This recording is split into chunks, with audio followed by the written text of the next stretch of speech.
Hujan kemarin, alhamdulillah. Basah tanah, pokok-pokok segak balik lah kan. So hari ni kita clear-clearkan dulu. Sebab nak buat kata tengah hari tak boleh sangat sebab panas sekarang kan, bahang kan.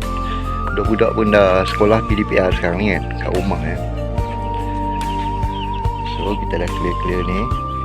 Hari ni buah betik masak elok lah. Kita dah bagi makan dekat ayam. Seronok ayam. Tu betik bagi makan seorang sikit. Awal-awal ni kan, sedap boleh makan, sejuk badan. Serta semua pergi relax dulu. Petang nanti baru kita start lepas.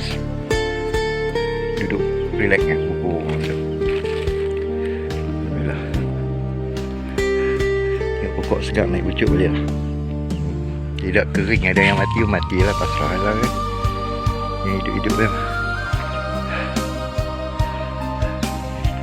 So kita tengok.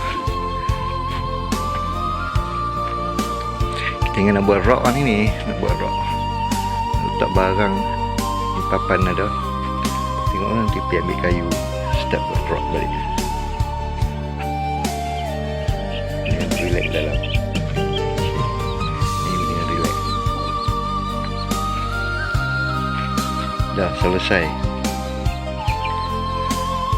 So boleh rehat-rehat dulu.